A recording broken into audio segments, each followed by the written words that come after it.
Today, as we get closer to the release of the new Superman movie, Man of Steel, let me ask the question: are you afraid to show your superpowers to the world? Because when you do, you'll be put on a pedestal.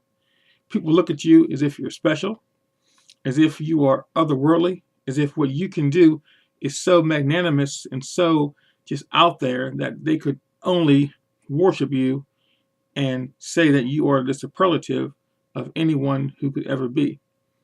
Now, you may say, well, that's not possible. It happens all the time. When people admire someone, what they do is, instead of trying to emulate and learn, they put the person on a pedestal and they elevate them to a status which is so high that they cannot even reach it themselves. It's like we look at movie stars, we look at politicians, we look at inventors and people and scientists who've lived in the past, and we say, no, we can never be as smart as Leonardo da Vinci. We can never be as brilliant as Albert Einstein. We can never be as thoughtful as Plato or Jung or any of these people who we look at as being someone who we say is just in history. They are so unique. We know that Da Vinci was able to invent things that we use today. He imagined them long before they came into his reality, like helicopters and machine guns and so on and so forth, or the writings of William Shakespeare, or even Bach and Beethoven, Tchaikovsky, all these people who were able to do things a long time ago. We use them today. We listen to them today. We read their stories. We have knowledge that they gave us, and we say that it was just so amazing that we can never see it again. What I'm saying to you is people tend to look at things from the past as if it was so much better than it really was. Not to say that what these people did wasn't great, but I'm saying that in their own time, a lot of these people were ostracized, put down, cast aside until they passed away. And then when something is missing, then you realize what you've lost and you mourn it. You lament the fact that this piece of brilliance is now gone into history. And the only way I guess you can sustain yourself with this sorrow, this grief, is to say that it was a gift and we can never see it again. Just like one of my favorite examples is Bruce Lee. He died 40 years ago.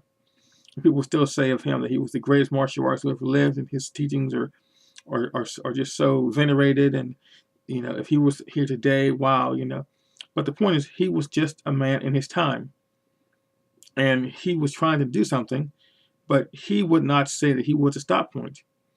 None of these people who I mentioned would say that they are the highest point. Okay, in our mind, there's always 2 points. There's the acme and the nadir. And the acme point is the highest point, and the nadir is the lowest point. And when we meet somebody, and we experience what they do, and then it's gone, we say, oh, that was the highest point, and we can never see it again. But I'm saying to you that there are people out there right now who are just as brilliant as Da Vinci or Picasso or Michelangelo or Bruce Lee or anyone. There's never a stop point in what we can achieve as human beings. And again, when people pass away, we say, oh, look how great they were. And we pretend that that's the highest point. Like, for example, Steve Jobs just died. And people say, oh, how great he was and how much of an innovator he was. But the point is, it doesn't stop. It doesn't stop at anyone's demise. And if you're out there, if you're watching this video, or if you're in the world somewhere and you have a sense that you have something to offer, get out there. Get out there, because you are a superhero, but you are afraid to show your powers. And why is that? Again, the analogy of Superman is that he had all these powers. He could fly. He could see through things. He was strong. He had just anything that anyone could want for powers. But he had to pretend he was a mild-mannered, just a melancholy kind of, just no one. Clark Kent, someone who walked into a room and walked out of a room and no one even knew that they had entered or had departed. That they could speak and no one would hear the voice. That they would raise their hand and no one would point them and say, yes, we want to hear what you have to say. That he was just a person who was like everyone else. But also in a way he was less than us because he put himself down. He was just kind of awkward, and he didn't speak with a lot of authority. He kind of, his posture was down, and he just wasn't someone who you would recognize as being a superhero. But when the time came for him to show his true powers to help someone, then he ran off and came back with his uniform that showed his pride and his stature and his physicalities and his true essence.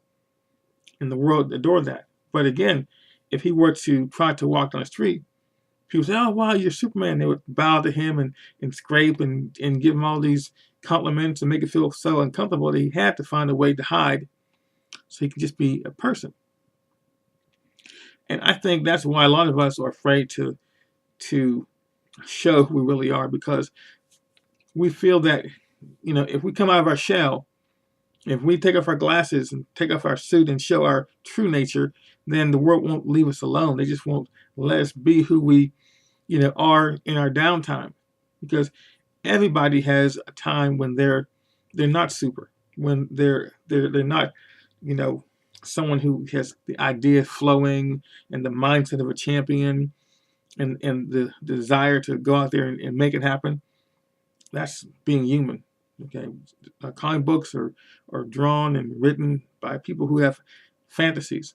I'm talking about the reality of an individual is we have times when we're just down and no one sees that, but we want to show the world what we really are, and we do that. But I'm talking to those who don't even have the audacity, who don't even have the self-worth, just the gumption to take off the man who is human and average and very easily dismissed and show your super side. Because when you do that, you understand that you can go back.